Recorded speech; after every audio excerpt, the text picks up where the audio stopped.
Hello everyone. आज हम start करेंगे हमारे नीट 2026 के लिए नई यूनिट स्टार्ट कर रहे हैं, biology in human welfare.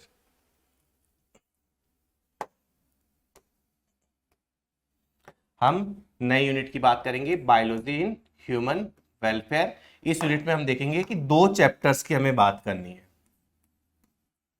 Biology in human welfare.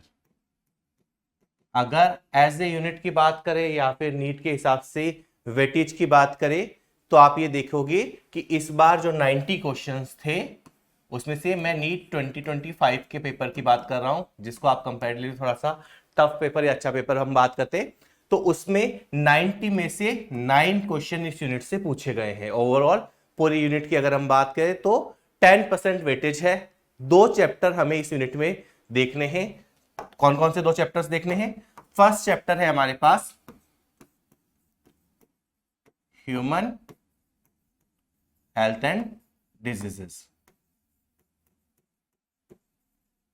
और सेकंड चैप्टर जो अभी हम स्टार्ट करने वाले हैं, छोटा सा एक चैप्टर है जिसका नाम है माइक्रोब्स इन ह्यूमन वेलफेयर।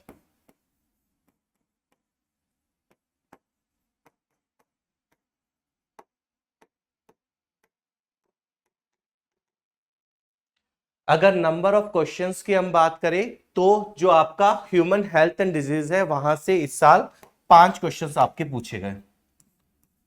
अगर चैप्टर का साइज भी देखें तो ठीक ठाक चैप्टर है, काफी छोटा चैप्टर नहीं है, बड़ा चैप्टर हम कंसिडर कर सकते हैं। और माइक्रोब्स जो कंपैरेटिवली एक छोटा चैप्टर हम कंसिडर करके चलते हैं, उससे आपको 4 क्वेश्चंस देखने को मिलेंगे। तो एक छोटा सा चैप्टर है बट काफी प्रोडक्टिव चैप्टर हम इसको कंसिडर करके चल सकते हैं। एक्चुअली इस यूनिट में पहले एक चैप्टर और था, स्ट्रेटजीज की हम जो बात करते हैं, जब उस चैप्टर को सिलेबस रिड्यूस किया गया तो वहां से हटाया गया, तो उसकी वजह से जो नंबर ऑफ क्वेश्चंस है वो बढ़ाए गए। अब वो उसका बढ़ने का एडवांटेज आपको कहां देखने को मिला? माइक्रोब्स वाले चैप्टर में देखने को मिला, और 4 क्वेश्चन यहां से पूछे गए। 4 क्वेश्चन काफी अच्छे नंबर ऑफ क्वेश्चन है। और अगर आप देखोगे तो कई बड़े चैप्टर या कॉम्प्लेक्स चैप्टर जिनमें आपको ज्यादा मेहनत की जरूरत होती है, वहां से भी 4 क्वेश्चन नहीं पूछे गए हैं, बट इस चैप्टर से आपको 4 क्वेश्चंस देखने को मिल रहे हैं। क्लियर? तो यहां हम बात करेंगे, आज हम स्टार्ट करेंगे माइक्रोब्स इन ह्यूमन वेलफेयर से। आइए हम हमारी यूनिट को स्टार्ट करते हैं। अगर हम बात करें कि ओवरऑल बायोलॉजिकल सिस्टम की बात करें, जो लिविंग वाला सिस्टम है उसमें क्या क्या आता है, तो बायोलॉजिकल सिस्टम में हम मेनली 3 तरह की चीजों की या 3 कैटेगरीज की बात करते हैं। फर्स्ट हम बात करेंगे हमारे जो भी प्लांट्स हैं, फिर एनिमल्स की, और तीसरा माइक्रोब्स की। हम पूरे बायोलॉजिकल सिस्टम को 3 कैटेगरीज में हम डिवाइड करते हैं। फर्स्ट कैटेगरी होती है हमारी मैक्रोस्कोपिक प्लांट्स। फर्स्ट कैटेगरी क्या है हमारी? Macroscopic plant. दूसरा हम बात करेंगे मैक्रोस्कोपिक एनिमल्स, और जो थर्ड हम बात करते हैं दैट इज माइक्रोब्स। अब बच्चों का कंसर्न ये आता है कि हम 5 किंगडम की बजाय 2 किंगडम की ही क्यों बात कर रहे हैं? तो देखिए, माइक्रोबायोलॉजी जो है वो विटेकर के किंगडम सिस्टम से रिलेटेड नहीं होती है। नो डाउट एनसीईआरटी में 1-2 क्वेश्चंस उससे रिलेटेड पूछे गए हैं, उनको हम डिस्कस करेंगे, पर माइक्रोबायोलॉजी एक एंटायरली डिफरेंट ब्रांच है, वो टैक्सोनॉमी से ज्यादा रिलेटेड नहीं है। यहां हमने ये बोला है कि जो बायोलॉजिकल सिस्टम है, लिविंग ऑर्गेनिजम्स है, आप उनको 2 कैटेगरीज में, ब्रॉड कैटेगरीज की बात करते हैं। एक तो बात करेंगे मैक्रोस्कोपिक। मैक्रोस्कोपिक का मतलब जो साइज में बड़े होते हैं। दूसरा, उसमें प्लांट्स की भी बात करेंगे और एनिमल्स की भी बात करेंगे। उसके अलावा जो सब है दैट इज योर माइक्रोब्स। तो जो हम टेक्सोनॉमी में बात करते हैं, क्योंकि वहां जब हम बात करते हैं कि non and number of non and describe species, जो हम 1.7 या 1.8 मिलियन स्पीसीज की बात करते हैं, उसमें माइक्रोब्स को इंक्लूड नहीं किया जाता है, तो वहां से ये रिलेटेड नहीं है।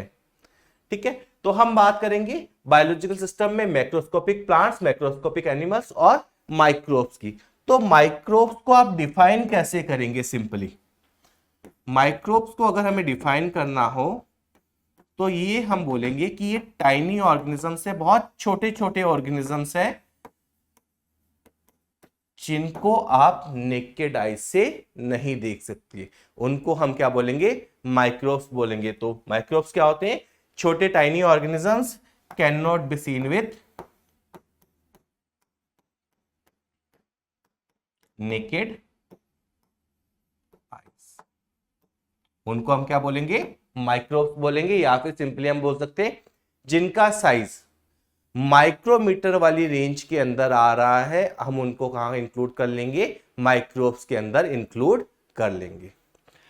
अब माइक्रोब्स में आता क्या क्या है? अगर हम ये देखिए कि माइक्रोब्स को क्लासिफाई करने की हम कोशिश करें कि माइक्रोब्स में क्या क्या आएगा,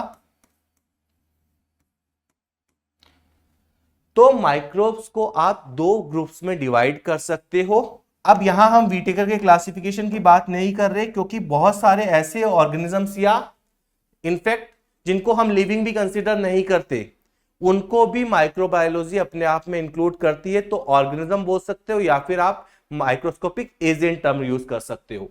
तो माइक्रोब्स की अगर हम बात करें तो दो ब्रॉड कैटेगरीज की मैं बात कर रहा हूं जिनमें माइक्रोब्स को इंक्लूड किया जाता है। फर्स्ट कैटेगरी हमारे पास एसेल्यूलर। कौन से ऑर्गेनिजम्स की बात करेंगे हम? ए सेल्यूलर या नॉन सेल्यूलर। अब हम इसको लिविंग में भी कंसीडर नहीं करते, पर यहां जब हम देखेंगे तो हम इनको माइक्रोब्स में कंसीडर करके चलेंगे। दूसरा कैटेगरी है सेल्यूलर ऑर्गेनिजम्स की। फर्स्ट कैटेगरी हमारे पास एसेल्यूलर और दूसरा सेल्यूलर वाली कैटेगरी। एसेल्यूलर की अगर हम बात करें तो एसेल्यूलर में तीन चीजों की बात करते हैं जनरली हम, जिनको माइक्रोब्स में बात की जाएगी। पहला होता है आपका वायरस। वैसे हम वायरसेस को लिविंग और नॉन लिविंग के बीच का कनेक्टिंग लिंक मान के चल रहे हैं, पर यहां माइक्रोबायोलॉजी में क्योंकि हमने सब साइज पढ़ा तो वो माइक्रोमीटर की रेंज में आ रहा है, तो यहां हम उसको माइक्रोब्स में इंक्लूड करते हैं। इसीलिए मैं बार बार ये बात बोल रहा हूं कि व्हिटेकर के क्लासिफिकेशन के अकॉर्डिंग हम नहीं चाहते हैं, हम यहाँ पे साइज के अकॉर्डिंग। तो माइक्रोबायोलॉजी किस अकॉर्डिंग बात करता है कि साइज क्या है ऑर्गेनिज्म का, उसके बेसिस पे डिसाइड करेंगे, ना कि आपका वो व्हिटेकर के क्लासिफिकेशन में कहां आ रहा है, उसके क्या कैरेक्टर्स है। उसकी बजाय जो मेन क्राइटेरिया यहां सेलेक्ट किया गया है that is size of the organism. तो यहां हम वायरस की बात करते हैं, इसके अलावा वायरोइड्स की बात करते हैं और प्रियॉन्स की बात की जाती है। तो एसेल्यूलर कैटेगरी जो है माइक्रोब्स की, उसमें तीन चीजों को इंक्लूड किया जाता है। फर्स्ट है हमारे पास वायरसेस। वायरसेस की अगर हम बात करें तो उसमें प्लांट वायरस की बात कर सकते हैं, एनिमल वायरसेस की बात कर सकते हैं, या फिर बैक्टीरिया वायरस की भी बात की जा सकती है। अब वायरस को अगर देखें तो वायरस में पास क्या होता है? वायरस के पास जेनेटिक मटेरियल भी होगा और जेनेटिक मटेरियल के बाहर प्रोटीन की कवरिंग भी होगी, कैप्सिड भी आपको देखने को मिलेगा। तो यहां पे आपको जेनेटिक मटेरियल के साथ साथ प्रोटीन या फिर कैप्सिड भी देखने को मिलेगा। दूसरा हम बात करते हैं वायरोइड्स। ये वायरस से भी छोटे होते हैं। इनके पास क्या है कि आपको कवरिंग देखने को नहीं मिलती, इनके पास आपको प्रोटीन की कवरिंग देखने को नहीं मिलती है, सिर्फ न्यूक्लिक एसिड होता है और वो भी आरएनए होता है जिसका मॉलिक्यूलर वेट कम होता है। कुछ डिजीजेस की बात करते हैं जो आपने बायोलॉजिकल क्लासिफिकेशन में पढ़ी है, जो ये कॉज करता है। इसके अलावा प्रियॉन्स की अगर हम बात करें तो प्रियॉन्स क्या होता है? Prions basically infectious protein particles है, जो मिसफोल्डिंग ऑफ प्रोटीन की वजह से, जब हमें पता है कि प्रोटीन जब बनता है तो कई बार उसकी जो प्राइमरी सेकेंडरी टर्शियरी स्ट्रक्चर्स की हम बात करते हैं, तो अगर वो फोल्डिंग जो है वो प्रॉपर नहीं हो पाई है किसी भी रीजन की वजह से, तो कई जगह कुछ पार्ट्स में ये प्रोटीन अक्यूमुलेट हो जाता है और उसकी वजह से डिजीजेस होती है, that is prions mediated diseases की बात करेंगे। तो यहां हमें सिंपली याद रखना है कि इनके बारे में डिटेल जो बात है, डिटेल डिस्कशन हम बायोलॉजिकल क्लासिफिकेशन में करेंगे। सॉरी, यहां हम सिर्फ ये देखेंगे कि इनका स्ट्रक्चर कैसा कैसा है। तो वायरस की बात करेंगे तो वायरस में आपको जेनेटिक मटेरियल देखने को मिलेगा, मतलब डीएनए और आरएनए में से कोई एक, प्लस प्रोटीन कोड देखने को मिलेगा। जबकि वायरोइड्स की बात करते हैं तो वायरोइड्स क्या होता है? Low molecular weight RNA molecules होते हैं, जबकि प्रियॉन्स की बात करेंगे तो प्रियॉन्स में आपको क्या देखने को मिलेगा, मिसफोल्डेड प्रोटीन्स देखने को मिलेगी। अब हम चलते हैं सेलुलर पार्ट की तरफ। तो क्या प्रोकैरियोटिक सेल आती है या फिर यूकैरियोटिक सेल आती है? अगर आपसे इस तरह का कोई क्वेश्चन पूछा जाए कि माइक्रोब्स में एसेलुलर पार्ट तो है ही, साथ में सेलुलर में क्या क्या देखने को मिलेगा, तो सेलुलर की अगर हम बात करें तो यहां पे आपको दो चीजों की बात करनी है फिर से कि सेलुलर में क्या क्या देखने को मिलेगा। सेलुलर में आपको प्रोकैरियोटिक भी देखने को मिलेंगे, तो साथ में यूकैरियोट्स भी देखने को मिलेंगे। तो सेलुलर की बात करें तो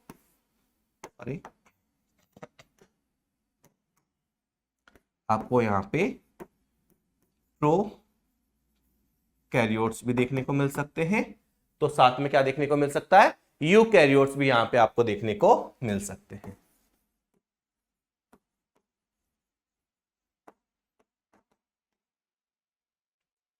प्रोकैरियोट्स में हम किसकी बात करते हैं? मेनली हम प्रोकैरियोट्स में बात करेंगे बैक्टीरिया की।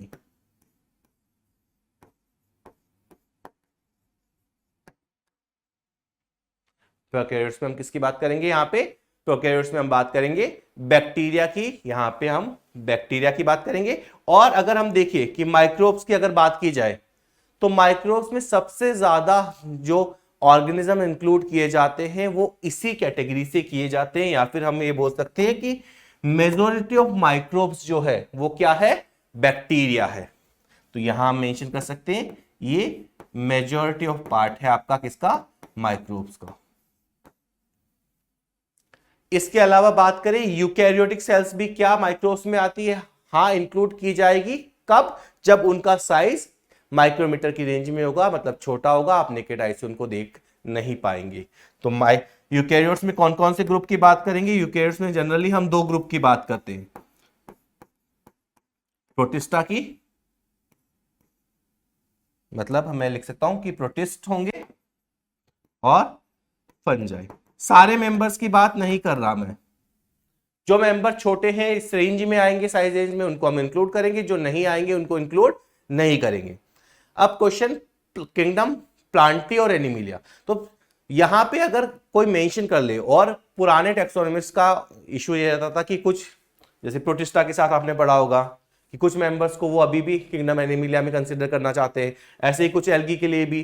तो अगर वो माइक्रोस्कोपिक रेंज की है तो माइक्रोबायोलॉजिस्ट उस क्राइटेरिया को फॉलो नहीं करते हैं, वो साइज वाले क्राइटेरिया को फॉलो करेंगे। तो माइक्रोस्कोपिक की बात करेंगे तो हम कंसीडर कर सकते हैं, अदरवाइज हम कंसीडर नहीं करेंगे। तो हमने बात की कि बायोलॉजिकल सिस्टम में तीन मेन कैटेगरी है, मैक्रोस्कोपिक, मैक्रोस्कोपिक, इनको इंक्लूड नहीं करेंगे, पर यहां जो साइज वाली बात है उसके अकॉर्डिंग हम सारों को इंक्लूड कर लेंगे। तो यहां हम देखेंगे माइक्रोब्स जो होते हैं उसमें एसेलुलर वाले भी इंक्लूड किए गए हैं, तो सेलुलर वाली जिनको हम नॉन लिविंग में भी कंसीडर, बेसिकली लिविंग में कंसीडर नहीं कर रहे, वो भी माइक्रोबायोलॉजी उनको कंसीडर करके चलता है। वायरस, वायरॉइड्स, प्रियॉन्स की बात करेंगे, इनके बारे में बायोलॉजिकल क्लासिफिकेशन में हम ऑलरेडी बहुत बार बात कर चुके होते हैं। प्रोकैरियोट्स की बात करेंगे तो बैक्टीरिया, मैक्सिमम पार्ट जो आपका माइक्रोब्स का है वो बैक्टीरिया ही है। इसके अलावा यूकैरियोट्स में प्रोटिस्ट भी आते हैं, तो फंजाई भी आपको यहां पे देखने को मिलेगी, यीस्ट की हम जब बात करेंगे। आइए आगे बढ़ते हैं और देखते हैं कि ये जो माइक्रोब्स है वो हमें कहां कहां देखने को मिलते हैं, इन माइक्रोब्स का हैबिटाट कहां कहां है। अगर मैं माइक्रोब्स के हैबिटाट की बात करूं तो हम ये बोलते हैं कि हर जगह माइक्रोब्स आपको देखने को मिलेंगे इस अर्थ पे, जहां जहां पॉसिबल है वहां वहां लगभग सब जगह आपको माइक्रोब्स देखने को मिलेंगे। तो इसके लिए हम बात करते हैं कि माइक्रोब्स क्या होते हैं, प्रेजेंट एवरीवेयर।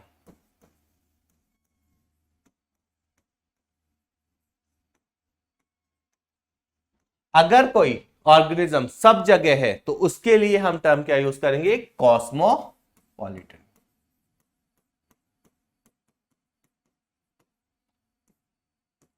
इसका मतलब हुआ माइक्रोब्स आपको कहां कहां देखने को मिलेंगे, माइक्रोब्स हमें कहां देखने को मिलेंगे, एयर में देखने को मिलेंगे। आप हवा में देखोगे तो बहुत सारे माइक्रोब्स आपको देखने को मिलेंगे। इसके अलावा हाँ, नेकेड आई से हम नहीं देख सकते, वाटर में और सॉइल में। तो माइक्रोब्स आपको कहां कहां देखने को मिल रहे हैं? सब जगह, हवा में, पानी में, मिट्टी में, एयर, वाटर, सॉइल। इसके अलावा अगर हम बात करें तो माइक्रोब्स को अगर आप देखोगे तो इसके अलावा माइक्रोब्स आपको इनसाइड अदर ऑर्गेनिजम्स, ये ऐसे ऑर्गेनिजम्स हैं जो दूसरे ऑर्गेनिजम्स के अंदर भी रहते हैं, एंडो पैरासाइट की फॉर्म में रह सकते हैं। एक्सो तो है ही, इसके अलावा एंडो की फॉर्म में भी रह सकते हैं, इंक्लूडिंग प्लांट्स। प्लांट्स में भी मिलेंगे और ह्यूमंस में भी, या फिर हम इन जनरल बात करें एनिमल्स और उसमें भी ह्यूमन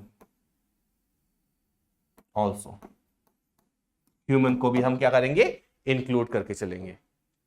तो ये कहां कहां मिलेंगे? बाहर तो सब जगह मिल ही रहे हैं, मतलब एयर में मिल रहे हैं, वाटर में मिल रहे हैं, इसके अलावा सॉइल में मिल रहे हैं, पर उसके अलावा ये आपको दूसरे ऑर्गेनिजम्स के अंदर भी देखने को मिलेंगे। जैसे हम बात करते हैं हमारी गट में भी, इकोलाई की बात करते हैं या फिर माइक्रोफ्लोरा की बात करते हैं कि बहुत सारे माइक्रो ऑर्गेनिज्म रहते हैं जो हमें डाइजेशन में या फिर इम्यूनिटी में हेल्प करते हैं। आपको गट में मिलेगा, स्पेशली जैसे हम अपेंडिक्स की बात करते हैं कि अपेंडिक्स में भी इस तरह के बहुत सारे माइक्रो ऑर्गेनिज्म आपको दिखाई देते हैं। ये तो बात हुई कि नॉर्मल कंडीशन में माइक्रोब्स कहां कहां मिलते हैं। इसके अलावा अगर हम बात करें तो ये कुछ एक्सट्रीम कंडीशंस है जहां पे किसी और लाइफ फॉर्म के लिए रह पाना बहुत मुश्किल काम है, वहां पे भी आपको ये दिखाई देते हैं। क्या होता है कि कुछ लाइफ फॉर्म होती है जो पर्टिकुलर रीजन में ही आपको देखने को मिलती है, पर माइक्रोब्स ऐसे हैं जो आपको वास्ट वैरायटी ऑफ हैबिटाट में देखने को मिलेंगे, और इनफैक्ट कुछ ऐसे यूनिक हैबिटाट्स जहां पे माइक्रोब्स के अलावा और कोई लाइफ फॉर्म जिंदा नहीं रह सकती। जैसे अगर हम बात करें इन हाई टेम्परेचर, कि ऐसी जगह जहां पे टेम्परेचर बहुत ज्यादा है। जैसे बात करें हमारे जो गीजर्स होते हैं, इनसाइड गीजर्स। अब गीजर में हमें पानी बॉईल करना है तो टेम्परेचर 100 से 100 के आसपास या अबाव होना चाहिए, तो 100 के आसपास टेम्परेचर है। या फिर अगर हम बात करेंगे hydrothermal vents,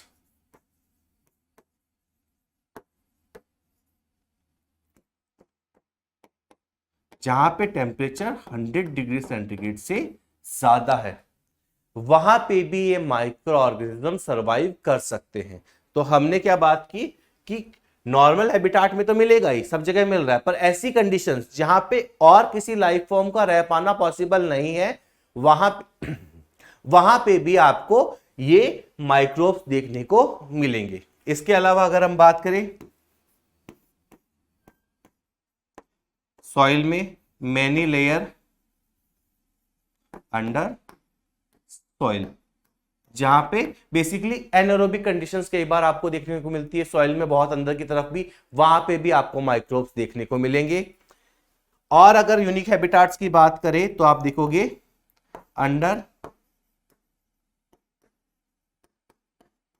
thick layers of snow, की जो बर्फ की बहुत सारी लेयर्स हैं, वहां पे भी ये आपको देखने को, उनके अंदर भी दबे हुए माइक्रोब्स आपको देखने को मिल सकते हैं। इसके अलावा हाईली एसिडिक एनवायरनमेंट हो कि नॉर्मल ऑर्गेनिजम्स के लिए रह पाना मुश्किल है, ऐसे ही हाईली बेसिक एनवायरनमेंट हो या एल्कलाइन एनवायरनमेंट हो, इनफैक्ट जहां पे सॉल्ट कंसंट्रेशन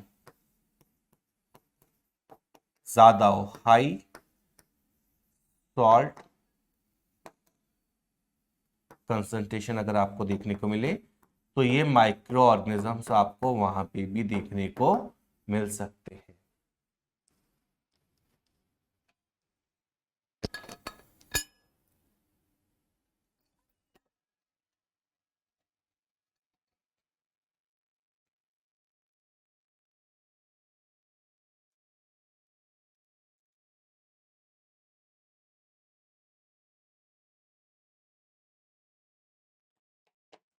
चलिए आगे देखते हैं हम। अब इन पर्टिकुलर हैबिटाट्स के लिए कुछ टर्म्स यूज की जाती है अलग अलग जगह। तो अगर इन टर्म्स को देखें, जैसे हमें कुछ पता होती है, कुछ पे हम बात कर लेंगे। जैसे कोई ऑर्गेनिज्म अगर हाई टेम्परेचर, तो टेम्परेचर के लिए वर्ड यूज करते हैं थर्मो। देखो बायोलॉजी जो सब्जेक्ट है उसमें अगर आपको टर्मिनोलॉजी पता है तो आपका 60 to 70% काम वैसे ही हो जाता है। 60 to 70% जो क्वेश्चंस है वो सिर्फ टर्मिनोलॉजी बेस्ड, अगर आपको सारी टर्मिनोलॉजी क्लियर है तो आप उससे सॉल्व कर सकते हैं। तो यहां हम बात करते हैं टेम्परेचर के लिए वर्ड यूज करते हैं थर्मो। दो वर्ड्स आपने बेसिकली प्लाज्मा मेम्ब्रेन के लिए पढ़े होंगे, हाइड्रोफाइल और हाइड्रोफोबिक। तो जब फाइल और फोबिक की बात कर रहे हैं तो फाइल का मतलब होता है लविंग, फोबिक का मतलब होता है जिससे डर हो, जो पसंद ना हो। अब अगर कोई ऑर्गेनिज्म हाई टेम्परेचर में रह रहा है तो उसके लिए अगर हम बात करें तो उसके लिए टर्म क्या यूज करेंगे हम? थर्मोफाइल। टर्म क्या यूज की जाएगी? थर्मोफाइल।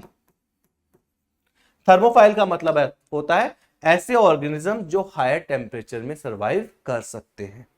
ऐसे ही अगर हम बात करें, जैसे आपने बैक्टीरिया पढ़ा होगा, हम पढ़ते हैं आर्की बैक्टीरिया में थर्मो एसिडोफाइल्स की बात करते हैं। तो थर्मो एसिडोफाइल्स मतलब जिनको हाई टेम्परेचर भी पसंद है और एसिडिक कंडीशंस भी पसंद है।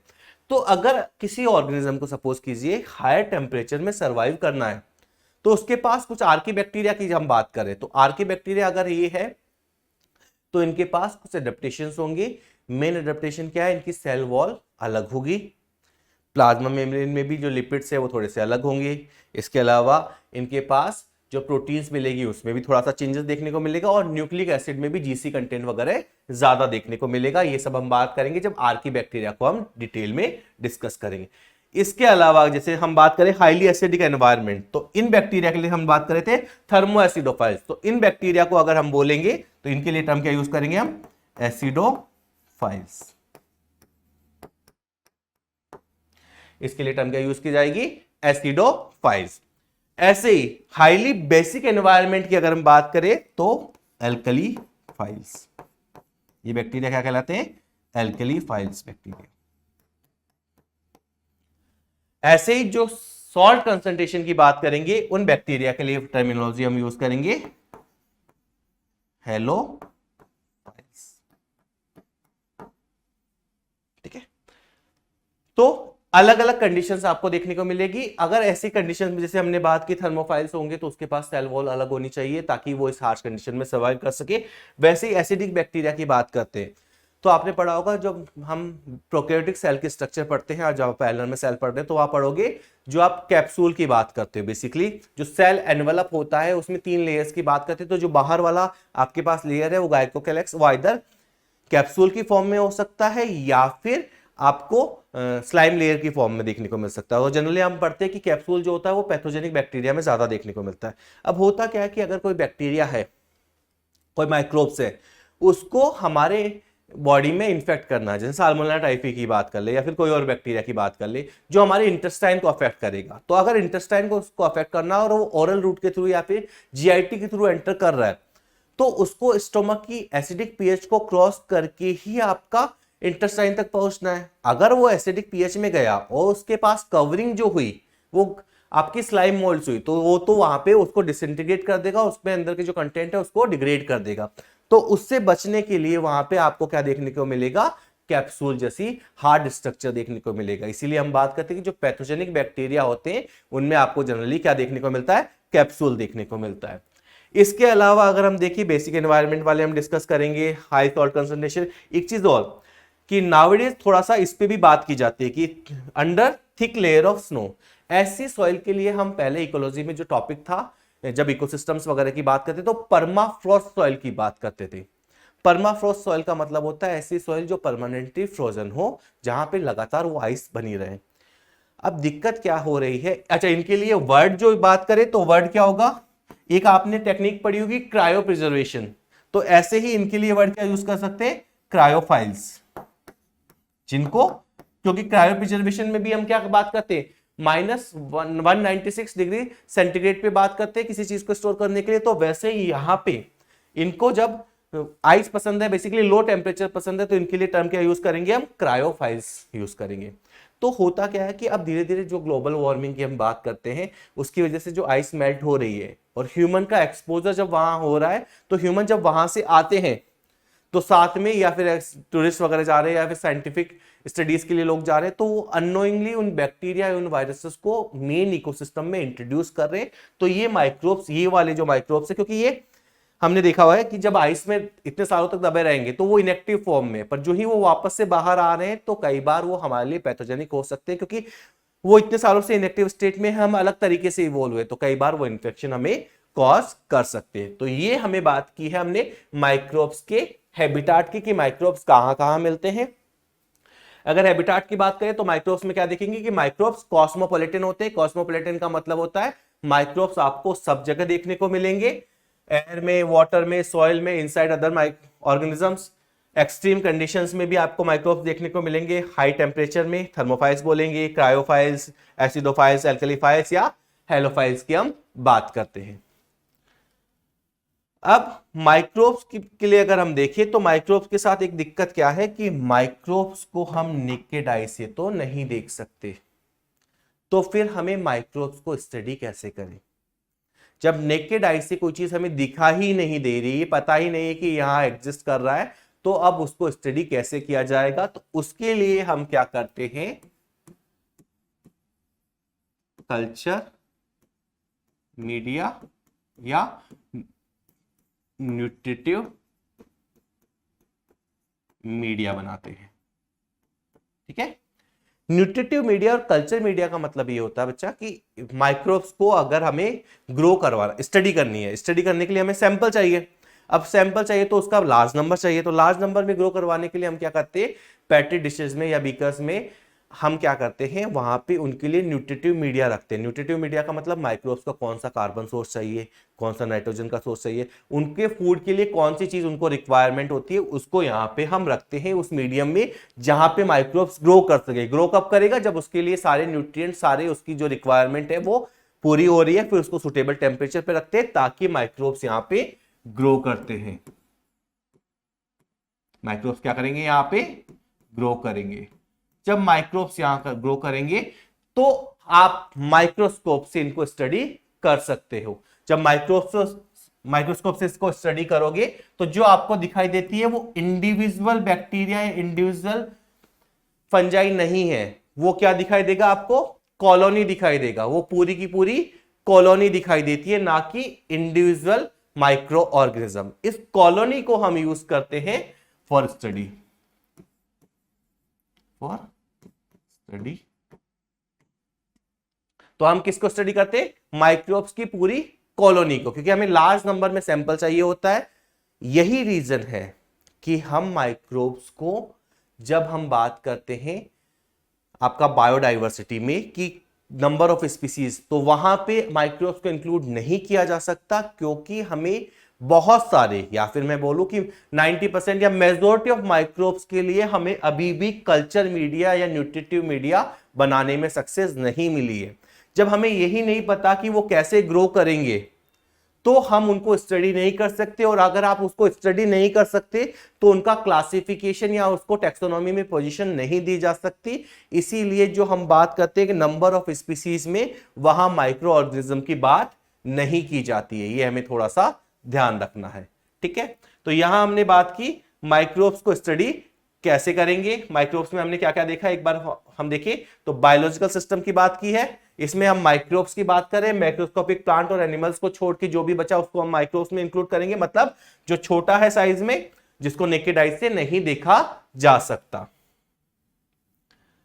माइक्रोब्स में क्या क्या आएगा, माइक्रोब्स में आपका एसेलुलर पार्ट भी आएगा, तो साथ में सेलुलर पार्ट भी देखने को मिलेगा। एसेलुलर में बेसिकली वायरस, वायरोइड्स, प्रियॉन्स की बात करेंगे, जबकि सेलुलर में प्रोकैरियोट्स और यूकैरियोट्स की बात करेंगे। तो यहां पे नॉन लिविंग वाला जो हम कंसिडर करते हैं या फिर कनेक्टिंग लिंक वाले वो चीजें भी है, प्रोकैरियोटिक सेल्स भी है, तो साथ में यूकैरियोटिक सेल्स को भी माइक्रोब्स में इंक्लूड किया गया है।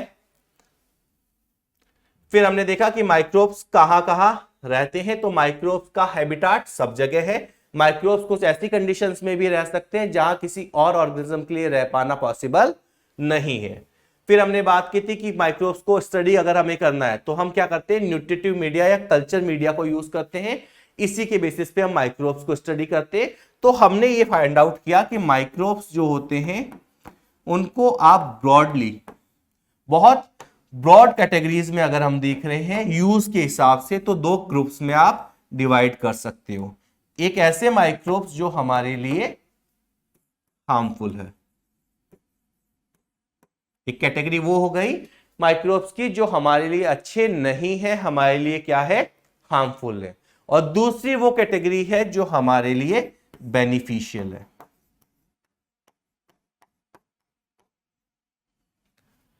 फर्स्ट कैटेगरी माइक्रोब्स की हमारे लिए हार्मफुल है, और इसके बारे में जितनी बातें हमें करनी है हमारे सिलेबस के according we will do in chapter human health and diseases.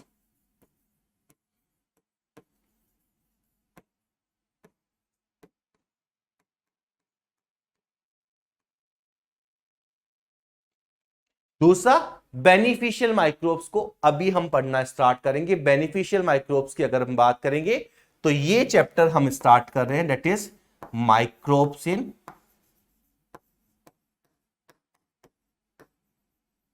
Human welfare. तो अभी हम कौन सा चैप्टर स्टार्ट कर रहे हैं, इस यूनिट में से माइक्रोब्स इन ह्यूमन वेलफेयर को स्टार्ट कर रहे हैं। आज हम इस चैप्टर का इंट्रोडक्शन देखेंगे। अभी हमने माइक्रोब्स के इंट्रोडक्शन की बात की कि माइक्रोब्स क्या होते हैं, कैसे काम करते हैं। आज हम जो बात करेंगे वो किसकी बात करेंगे, माइक्रोब्स ह्यूमन वेलफेयर में क्या क्या काम कर रहे हैं। और एक बार हम थ्रू आउट द ईयर कैसे आगे बढ़ेंगे, हर चैप्टर जो हम पढ़ेंगे उसको किस अप्रोच के साथ पढ़ेंगे, उसका एक बेसिक देखने की कोशिश करेंगे। तो जब भी हम कोई चैप्टर स्टार्ट करेंगे इसके बाद से, तो हम हमेशा एक फ्लो चार्ट उस चैप्टर का बनाएंगे। ये फ्लो चार्ट हमें शुरू में भी काम में आता है, और जब हम रिवीजन करते हैं तो आपका रिवीजन बहुत शॉर्ट में हो पाए उसके लिए बहुत बेनिफिशियल रहेगा। तो सबसे पहले हम बात करेंगे कि इस चैप्टर में हमें पढ़ना क्या क्या है। आज हम मेनली उसी पे बात करेंगे। तो अब हम बात करेंगे माइक्रोब्स इन ह्यूमन वेलफेयर में कि हमें क्या क्या टॉपिक्स के बारे में इस चैप्टर में बात करनी है। तो ओवरऑल अगर आप देखेंगे, जैसे सर भी आपको टॉपिक और सब टॉपिक लिखने के लिए बोलते होंगे, वैसे ही हम बात कर रहे हैं कि आपको इस चैप्टर में 6 टॉपिक्स के बारे में बात करनी है।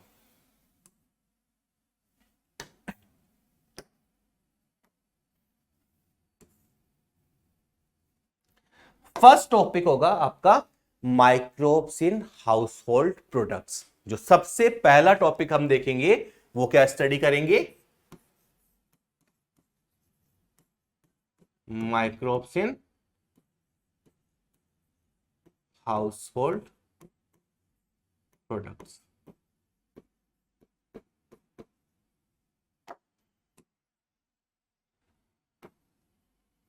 फर्स्ट टॉपिक है हमारा microbes in house hold product, कि आपके घरों में माइक्रोब्स कहां कहां काम आ रहे हैं। हमारे जो एंसेस्टर्स थे वो कई सेंचुरीज से इस चीज को यूज करते आ रहे हैं। नो डाउट उन्हें माइक्रोबायोलॉजी या माइक्रोस्कोपिक स्ट्रक्चर के बारे में आइडिया नहीं होगा, बट उन्हें इनके यूजेस आते थे। इसमें कुछ यूजेस की बात करेंगे। सबसे पहला यूज है जो हम कॉमनली डेली यूज करते हैं ऑलमोस्ट, दैट इज कर्ड। इसके अलावा यहां हम बात करेंगे ब्रेड की, इडली डोसा की। एक चीज नई हो सकता है, कुछ लोगों ने पढ़ी हो, कुछ लोगों ने इसके बारे में आइडिया नहीं हो, क्योंकि ये स्पेसिफिक रीजन में, बाकी चीजें जनरली हम थ्रू आउट द इंडिया हमें पता होती है। और लास्ट वन इज चीज। ये 5 टॉपिक्स हमें पढ़ने हैं इस चैप्टर में। कौन कौन से? इस माइक्रोब्स इन हाउसहोल्ड प्रोडक्ट्स में 5 सब टॉपिक्स की बात करेंगे। First is curd, bread, idli dosa, toddy और चीज। और जैसे एक चीज का इसका मैं ओवरव्यू आपको दे देता हूं कि जैसे हमें आइडिया होता है इसको हम बाद में कैसे काम में लेंगे, क्योंकि अब हम बात कर रहे हैं नेक्स्ट नीट का टारगेट, तो आपने अभी भी पहले पढ़ा होगा। तो जब आपको आइडिया कि कर्ड में क्या क्या पूछा जा सकता है, तो इस तरह की जब हम टेबल बनाते हैं तो हमें पता है कि कर्ड में क्या क्या पूछा जा सकता है, क्या क्या पॉसिबल क्वेश्चन बनते हैं। तो जैसे कर्ड की बात करें तो एक तो माइक्रोब्स की बात करें तो कौन सा माइक्रोब्स यहां एसोसिएटेड होता है, तो जनरली हम बात करेंगे LAB, लैक्टिक एसिड बैक्टीरिया। तो माइक्रोब्स कौन सा एसोसिएटेड होगा यहां पे? Lactic acid bacteria. अब वो माइक्रोब करता क्या है? तो माइक्रोब को अगर आप देखोगे तो आपको पता है कि वो जो मिल्क में प्रोटीन होती है उसको वो पार्शियली डाइजेस्ट करता है। फोकस कहां रखना है?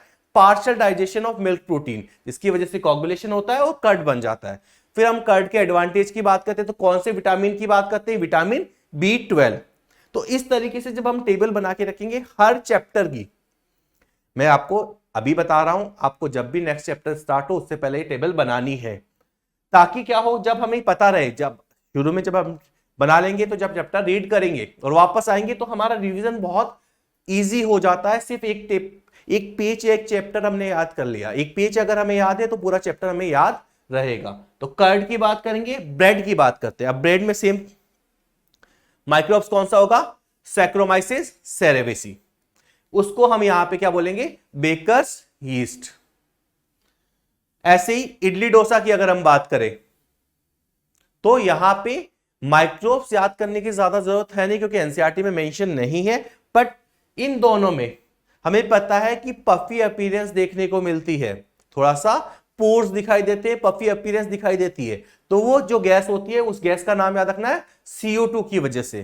प्रोसेस हमें पता है फर्मेंटेशन होगा तो उसकी वजह से CO2 का फॉर्मेशन होगा। यहां हमें याद रखना है ब्रेड में हम बात करते हैं यीस्ट की। दूसरा इडली डोसा में हम जब बात करते हैं तो इडली डोसा में हम किसकी बात करेंगे? आपके बैक्टीरिया की। टोडी क्या होता है? टोडी एक साउथ इंडियन ड्रिंक है जो पाम सैप के फर्मेंटेशन से बनाई जाती है। ये एक अल्कोहलिक ड्रिंक है। और चीज में हमें 2 चीज की बात करनी है, स्विस चीज और रॉकफोर्टे चीज। उनके लिए जैसे स्विस चीज की बात करेंगे तो बैक्टीरिया की बात करेंगे, और रॉकफोर्टे चीज की बात करेंगे तो फंगस की बात करेंगे। तो इस तरीके से जब हमने टॉपिक्स लिख लिए या एक फ्लो चार्ट बना लिया, माइंड मैप बना लिया, तो हमारे लिए चीजें थोड़ी सी इजी हो जाती है।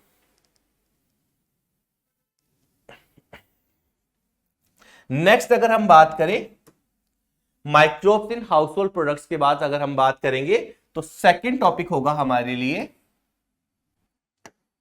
कि जब घरों की बात हो गई तो इंडस्ट्रीज की बात करेंगे। माइक्रोब्स इन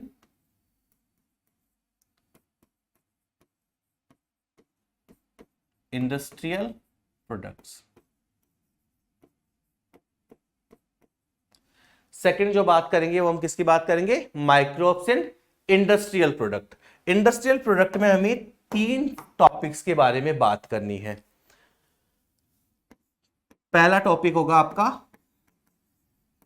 फर्मेंटेड बेवरेजेस की बात करेंगे। जो अल्कोहलिक ड्रिंक्स है उनके बारे में हम यहां पे डिस्कस करेंगे, डिस्टिलेशन प्रोसेस के ऊपर बात करेंगे। तो यहां पे हम फर्मेंटेड बेवरेजेस की बात करेंगे। हमें पता है कि कुछ ड्रिंक्स ऐसी होती है जहां पे डिस्टिलेशन की जरूरत पड़ती है, कुछ ड्रिंक्स ऐसी होती है जहां डिस्टिलेशन की जरूरत नहीं पड़ती है, क्योंकि जो माइक्रो ऑर्गेनिज्म यहाँ पे इन्वॉल्व है that is known as saccharomyces cerevisiae. जो ये हमारा बेकर यीस्ट था, यहाँ पे हम उसको ब्रूवर यीस्ट बोलेंगे क्योंकि वो ब्रूइंग इंडस्ट्री में काम आ रहा है। उसकी एक लिमिटेशन होती है जो आपने रेस्पिरेशन वाले चैप्टर में पढ़ी होगी कि वो 13% से ज्यादा अल्कोहल कंसंट्रेशन में सर्वाइव नहीं कर सकता। अगर आपको अल्कोहलिक ड्रिंक में 13% से ज्यादा कंसंट्रेशन रिक्वायर्ड है तो उस केस में हमें क्या करना पड़ेगा? फिर उसका डिस्टिलेशन करना पड़ेगा, वाटर को वहां से इवोपरेट करना पड़ेगा ताकि अल्कोहल की कंसंट्रेशन उस ड्रिंक में बढ़ जाए। तो यहां से इस बार भी क्वेश्चन पूछा गया था, कई बार पूछा गया है कि जो आपकी 2 ड्रिंक्स है बियर और वाइन, वहां पे डिस्टिलेशन की रिक्वायरमेंट नहीं है, बट बाकी की जो 3 ड्रिंक सिलेबस में विस्की, ब्रांडी और रम, उनमें आपको डिस्टिलेशन की रिक्वायरमेंट होती है। सेकंड टॉपिक जो बच्चा यहां पढ़ना है वो हम बात करेंगे one of the most important discoveries की, that is antibiotics. Antibiotics के बारे में बात करेंगे कि एंटीबायोटिक्स क्या होते हैं, अलेक्जेंडर फ्लेमिंग ने कैसे डिस्कवर किया। यहां से जो यूनिक चीज याद रखनी है कि यहां हम जो बैक्टीरिया की बात करते हैं, एक तो यहां फंगस की बात करेंगे, दैट इज पेनिसिलियम नोटेटम, वो हमें याद रहता है। पर बैक्टीरिया जो है दैट इज स्टेफाइलोकोकस। बाकी मोस्ट ऑफ द सिलेबस में जहां जहां हम बात करते हैं, चाहे आप बायोटेक्नोलॉजी में बात कर लो, चाहे आप मॉलिक्यूलर बेसिस में बात कर लो, ह्यूमन हेल्थ एंड डिजीजेस में बात कर लो, सब जगह हम स्ट्रेप्टोकोकस की बात करते हैं। पर यहां हमें स्टेफाइलोकोकस की बात करें। जो पेनिसिलिन का जो एक्सपेरिमेंट था, अलेक्जेंडर फ्लेमिंग जो एक्सपेरिमेंट कर रहे थे, वो स्टेफाइलोकोकस पे कर रहे थे। तो ये थोड़ा सा ट्रिकी चीज हमें ध्यान रखनी है, कई बार हम जल्दी जल्दी में ये गलती कर देते। तो इस तरह की जो मिस्टेक्स है, जो हम अनोइंगली स्पीड के लिए कर देते, उनको भी हम जब सिलेबस कवर करेंगे तो साथ साथ में मार्क करते चलेंगे, ताकि जो हम सो कॉल्ड और सिली मिस्टेक, कई बार बच्चों का ये होता है कि एग्जाम के बाद बोलते हैं कि सिली मिस्टेक हो गई, तो वो हमें अवॉइड करनी सीखनी पड़ेगी। तीसरा जो पार्ट है दैट इज कुछ केमिकल्स की बात करेंगे, मतलब कुछ एसिड्स की बात करेंगे। एसिटिक एसिड का सोर्स क्या है, ब्यूटारिक एसिड का क्या सोर्स है, सिट्रिक एसिड का क्या सोर्स है, लैक्टिक एसिड का क्या सोर्स है, इसके अलावा अल्कोहल का क्या सोर्स है, इसके अलावा कुछ एंजाइम्स, 3 एंजाइम लाइपेजेस की बात करेंगे, पेक्टिनेजेस की बात करेंगे, स्ट्रेप्टोकाइनेज को डिस्कस करेंगे, और कुछ अदर बायो एक्टिव मॉलिक्यूल्स। ये 2 टॉपिक हमें यहां पे डिस्कस करेंगे। में अभी हमने किसकी बात की है, पहला हमने बात की माइक्रोब्स इन हाउसहोल्ड प्रोडक्ट्स और माइक्रोब्स इन इंडस्ट्रियल प्रोडक्ट। अब थोड़ा सा, अगर आप अभी सिर्फ हमने इंट्रोडक्टरी पार्ट देखा है, और आप जाके अपने इस साल के पेपर को चेक करेंगे, जो 4 क्वेश्चंस आए हैं उसमें से 2 क्वेश्चन हम ऑलरेडी डिस्कस कर चुके हैं। एक क्वेश्चन तो सिंपली यही पूछा गया था कि हाउस होल्ड प्रोडक्ट्स में से कौन सा प्रोडक्ट नहीं है, या कौन सा माइक्रो ऑर्गेनिज्म जो है वहां काम नहीं आ रहा है। दूसरा, जो आपका फर्मेंटेड बेवरेजेस है उसमें कौन सा डिस्टिलेशन से मिलता है, कौन सा विदाउट डिस्टिलेशन मिलता है। तो ये 2 टॉपिक्स आपके पूछे गए थे। इसके अलावा अगर हम बात करें, नेक्स्ट हम डिस्कस करेंगे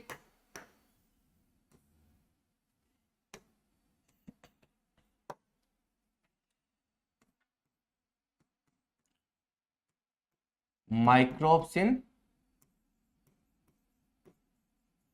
सीवेज ट्रीटमेंट। देखिए, हर चैप्टर में, बायोलॉजी में या किसी भी सब्जेक्ट में, कुछ इंफॉर्मेशन ऐसी होती है, कुछ पार्ट ऐसा होता है जो आपको याद रखना होता है, कुछ पार्ट होता है जहां पे आपको थिंकिंग या अंडरस्टैंडिंग की थोड़ी सी ज्यादा जरूरत होती है, या फिर कंफ्यूजन थोड़ा सा ज्यादा होता है। तो इस पूरी यूनिट में अगर हम बात करें, तो माइक्रोब्स वाले चैप्टर को अगर आप देखोगे तो ये वो टॉपिक है।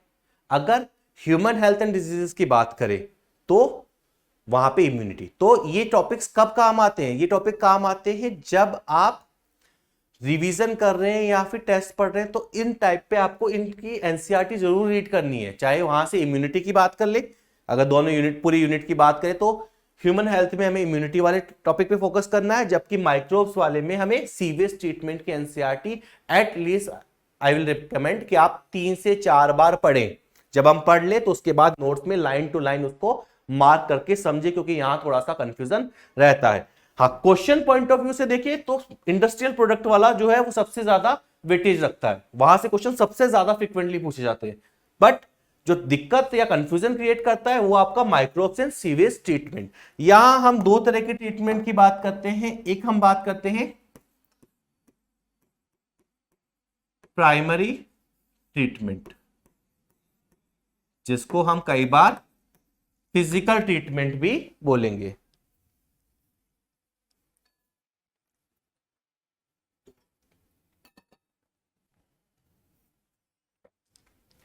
प्राइमरी ट्रीटमेंट या फिजिकल ट्रीटमेंट, इसमें 2 स्टेप्स की बात करेंगे। स्टेप्स पे अभी हम ज्यादा बात नहीं करेंगे, पर फिर भी आपको आइडिया है। एक तो हम फिल्ट्रेशन की बात करते हैं, सीक्वेंशियल फिल्ट्रेशन,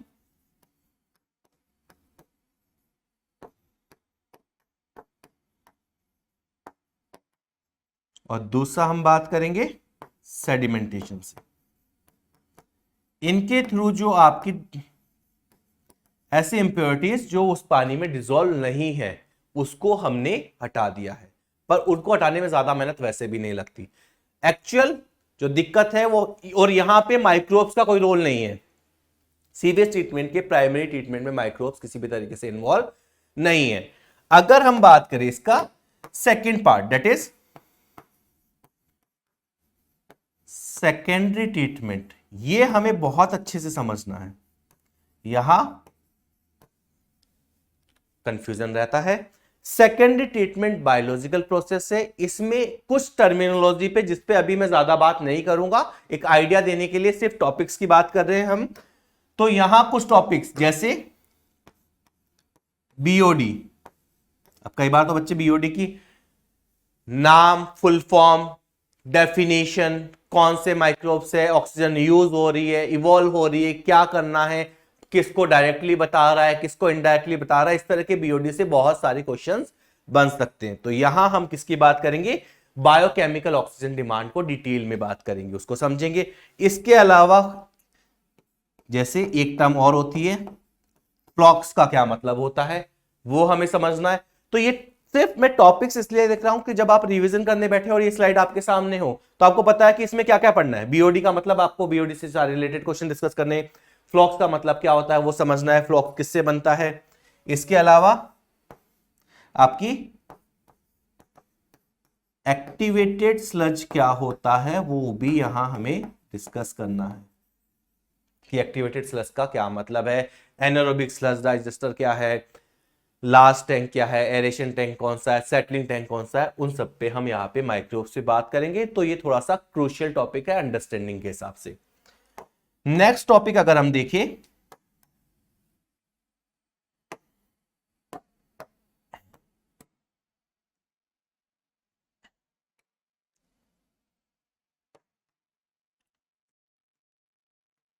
नेक्स्ट टॉपिक होगा आपका माइक्रोब्स इन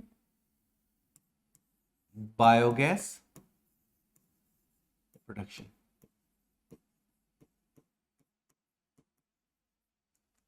नेक्स्ट टॉपिक क्या होगा हमारा,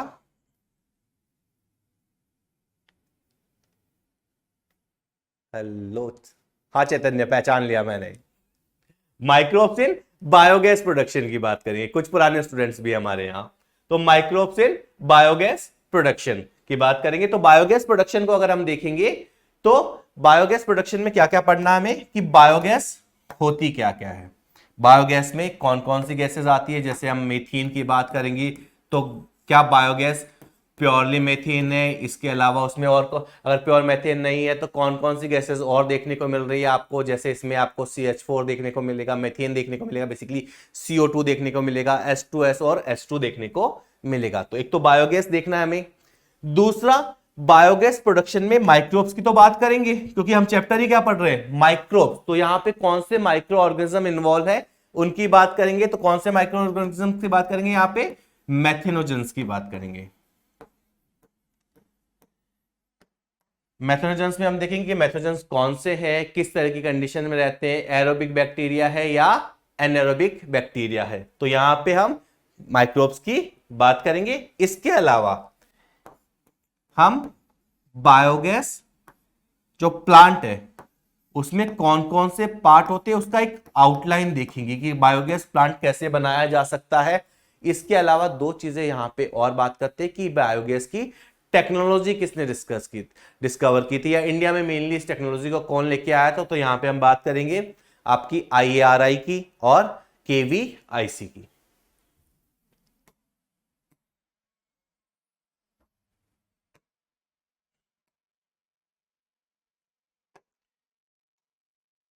नेक्स्ट टॉपिक जो होगा हमारा वो होगा बायो कंट्रोल और बायो फर्टिलाइजर्स। दो छोटे छोटे टॉपिक्स है पर यहां पे कंफ्यूजन, जैसे यहां कंफ्यूजन की हमने बात की थी, कई बार बच्चों को यहां पे भी कंफ्यूजन होता है कि बायो फर्टिलाइजर क्या है और बायो कंट्रोल एजेंट क्या है। तो दो टॉपिक्स और हमें कवर करने हैं। एक होगा हमारे पास कि आप माइक्रोब्स को यूज कर रहे हो एज बायो कंट्रोल एजेंट। और दूसरा हम बात करेंगे माइक्रोब्स को आप यूज कर रहे हो एज बायो फर्टिलाइजर। तो ये दो टॉपिक्स हमें और देखने हैं। सबसे पहले बात करते हैं जैसे बायो कंट्रोल एजेंट की। तो बायो कंट्रोल एजेंट की अगर हम बात करें तो बायो कंट्रोल क्या होता है कि आपके पास जैसे सपोज कीजिए मुझे कोई फसल उगानी है और मैंगो सीजन है, तो मैंगो की बात कर लेते हैं कि मुझे अगर मैंगो की फसल उगानी है सपोज कीजिए, तो अब मैं ये चाहता हूं कि उस मैंगो के पेड़ पे कोई कीड़े ना लगे, ठीक है, और दूसरी चीज वहां पे और कोई पास में और वीड्स वगैरह कोई ग्रो ना करे, ताकि जो मेरा प्लांट है सिर्फ वही ग्रो करे और वो हेल्दी कंडीशन में ग्रो करे, मतलब उसके ऊपर कोई पेस्ट वगैरह ग्रो ना करे। उसके लिए हम पेस्ट वगैरह को रोकने के लिए जो माइक्रोब्स यूज करते हैं उनको हम क्या बोलते हैं, बायो कंट्रोल एजेंट। तो और बायो फर्टिलाइजर क्या होगा कि अगर मेरे मैंगो के ट्री को ग्रो करना है तो उसको कुछ न्यूट्रिएंट चाहिए होते हैं। जनरली प्लांट्स के साथ दिक्कत जो होती है वो दो ही न्यूट्रिएंट्स की हम बात करते हैं, मेजर प्रॉब्लम की बात करूं, बाकी हो सकती है, बट मेजर प्रॉब्लम की बात करें तो या तो फास्फोरस की दिक्कत होगी या नाइट्रोजन की दिक्कत होगी। तो अगर वो केमिकल्स डालने की बजाय कोई ऐसा ऑर्गेनिज्म डाले जो वहां से उन केमिकल्स को बेसिकली कौन कौन सा नाइट्रोजन और फास्फोरस प्लांट को प्रोवाइड कर दे, तो उन केमिकल्स को हम फर्टिलाइजर्स बोलते हैं। अगर ये काम कोई लिविंग ऑर्गेनिज्म करना स्टार्ट कर दे तो उसके लिए हम क्या यूज करेंगे, बायो फर्टिलाइजर की बात करेंगे। तो अगर हम देखें यहां कि microbes as bio control agent की बात करें तो यहां हम किस किस की बात करेंगे, यहां हम बीटी की बात करेंगे, बेसिलस थ्यूरेंजेंसिस की बात करेंगे। बेसिलस थ्यूरेंजेंसिस यहां मेंशन है, पर जब भी हम पढ़ेंगे इस पे इतना डिटेल बात हम कहां करेंगे, बायोटेक्नोलॉजी में आप बहुत डिटेल पे इसको डिस्कशन में लेंगे। तो यहां हम बीटी की बात करेंगे। इसके अलावा अगर हम बात करें, एक फंगस होती है ट्राइकोडर्मा। फंगस कौन सी पढ़नी है हमें, ट्राइकोडर्मा। तो ट्राइकोडर्मा के बारे में बात की जाएगी कि कौन से इकोसिस्टम में मिलती है, रूट में मिलेगी, शूट में मिलेगी, क्या फंक्शन करेगी। इसके अलावा वायरसेस का एक group that is known as baculovirus, उनके बारे में भी बात करेंगे। तो बायो कंट्रोल का मतलब क्या होता है, दूध से पैथोजन या पेस्ट को ये ग्रो करने नहीं देगा। बीटी की बात करेंगे, ट्राइकोडर्मा की बात करेंगे, और नेक्स्ट हम बात करेंगे बैक्यूलोवायरसेस की। फिर अगर हम बात करें बायो फर्टिलाइजर्स की, तो बायो फर्टिलाइजर्स में अगर हम देखें तो बायो फर्टिलाइजर्स में हम किस किस को डिस्कस करेंगे, बायो फर्टिलाइजर्स में हम डिस्कस करेंगे आपके बैक्टीरिया। और ये बैक्टीरिया वो होंगे जो क्या कर सकते हैं, नाइट्रोजन फिक्सेशन कर सकते हैं। तो हमने बात की थी कि फर्टिलाइजर्स में मुझे दो ही चीजें चाहिए मेनली, नाइट्रोजन और फास्फोरस। बैक्टीरिया क्या प्रोवाइड करेगा, नाइट्रोजन फिक्सिंग बैक्टीरिया, वो आपको नाइट्रोजन प्रोवाइड कर देगा। अब नाइट्रोजन फिक्सिंग बैक्टीरिया को बहुत डिटेल में पढ़ने की जरूरत नहीं है, इस चैप्टर में 2-4 एग्जांपल दिए गए हैं, उन्हीं के आसपास हम बात करेंगे, 1-2 एडिशनल एग्जांपल्स और याद करेंगे। क्योंकि पहले जब हम बात करते थे प्लांट फिजियोलॉजी में तो वहां नाइट्रोजन फिक्सेशन का प्रोसेस था, वहां डिटेल में बैक्टीरिया के बारे में बहुत सारे क्वेश्चंस थे, बट अब वो सिलेबस में नहीं है। तो यहां हम बात करेंगे बैक्टीरिया की। इसके अलावा हम बात करेंगे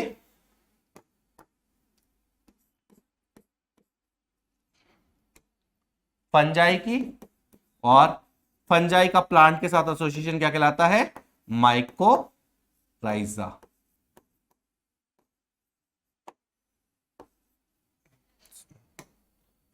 यहां हम किसकी बात करेंगे, माइकोराइजा की बात करेंगे।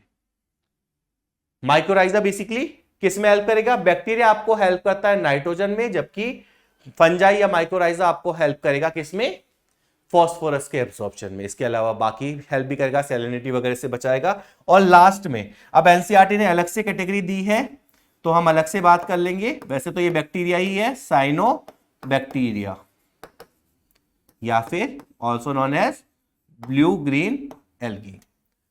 तो ये कुछ टॉपिक्स है जिनके बारे में हमें इस चैप्टर में बात करनी है। वन बाय वन अभी हमने इंट्रोडक्शन देखा कि हम किस तरीके से इसके साथ प्रोसीड करेंगे। सबसे पहले आज हमने क्या देखा कि ओवरऑल यूनिट के बारे में बात की थी। ओवरऑल यूनिट में हम देखेंगे तो वेटेज अच्छा खासा आपको अब समझ में आ गया होगा कि छोटा चैप्टर है, आपको मेहनत ज्यादा करने की जरूरत नहीं है, पर रिजल्ट 4 क्वेश्चंस। तो हम ये उम्मीद कर चल रहे हैं कि इसके आसपास 4 नहीं तो 3 या फिर हो सकता है बढ़ भी जाए। उसके अलावा हमने माइक्रोब्स होते क्या है, किस कैटेगरी में आते हैं, तो ये याद रखना वीटेकर के क्लासिफिकेशन के अकॉर्डिंग। अब आपके एनसीईआरटी में 2 क्वेश्चन दिए गए हैं जिनके आंसर आपको मुझे देने हैं। आप मुझे मैसेज कर सकते हैं। एक तो कि कौन से ऐसे किंगडम है, वीटेकर की 5 किंगडम क्लासिफिकेशन को अगर सही मानूं मैं और उसके अकॉर्डिंग बात करूं, तो कौन से ऐसे किंगडम है जिसमें सिर्फ और सिर्फ माइक्रोब्स आते हैं।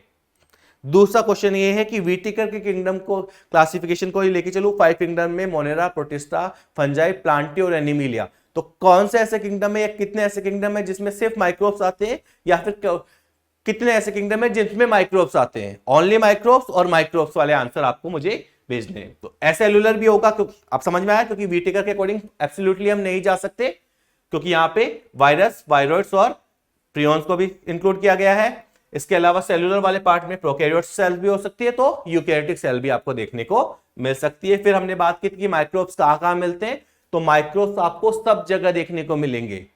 ऐसे के लिए वर्ड क्या यूज करेंगे, कॉस्मोपॉलिटन है, कि आपको हर जगह माइक्रोब्स देखने को मिलेंगे। नॉर्मल हैबिटाट में तो मिलेगा ही मिलेगा, बट ये आपको एक्सट्रीम कंडीशंस में भी देखने को मिलते हैं। जो हाई टेम्परेचर में मिलेगा उनके लिए हम वर्ड क्या यूज करेंगे, थर्मोफाइल्स। जो लो टेम्परेचर पे मिलेंगे, साइक्रोफाइल्स या फिर क्रायोफाइल्स भी वर्ड यूज करते हैं। इसके अलावा हाईली एसिडिक में एसिडोफाइल्स, एल्कलीफाइल्स, हेलोफाइल्स, इस तरह की कुछ टर्मिनोलॉजी हमने देखी।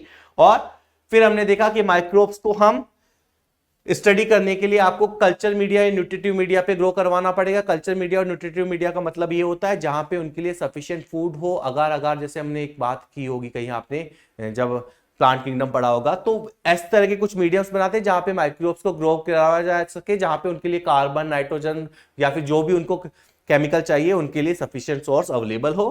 तो इसके बेसिस पे फिर माइक्रोब्स के 2 कैटेगरीज बनाई थी हमने, एक हार्मफुल होते हैं और बेनिफिशियल। अभी हम पहले फायदे वाली बात कर रहे हैं, उसके बाद डिजीजेस की बात करेंगे। तो इस चैप्टर में भी जैसे एंटीबायोटिक्स में कुछ डिजीजेस की बात की गई है, जैसे लेप्रोसी की बात की गई है, वूफिंग कफ की बात की गई है, प्लेग की बात की गई है। तो मैं यहां भी जब हम उसको स्टडी करेंगे तो उनके बारे में यहां हम डिस्कशन ना करके सारी डिजीजेस एक साथ ह्यूमन हेल्थ एंड डिजीजेस में ही डिस्कस करेंगे। नेक्स्ट हम बात करें माइक्रोब्स इन ह्यूमन वेलफेयर, तो ओवरऑल चैप्टर का ये ओवरव्यू है। 6 टॉपिक्स की बात करेंगे, household, industrial, sewage, biogas, bio control और बायो फर्टिलाइजर। इनके सब टॉपिक्स मैंने आपके साथ में शेयर कर दिए हैं, लिख दिए हैं। ये आपको हर चैप्टर में हमें इसी तरीके से फॉलो करेंगे, और ये इसी से जब हमारा चैप्टर कंप्लीट हो जाएगा तो रिवीजन के लिए हम यही सिंगल स्लाइड रिवीजन में यूज करेंगे। ठीक है, तो आगे का जो है वो नेक्स्ट लेक्चर में हम कल कंटिन्यू करेंगे। कल हम कहां से स्टार्ट करेंगे, माइक्रोब्स इन हाउसहोल्ड प्रोडक्ट से बात करना स्टार्ट करेंगे कि माइक्रोब्स हाउसहोल्ड प्रोडक्ट में कैसे काम आते हैं। Thank you.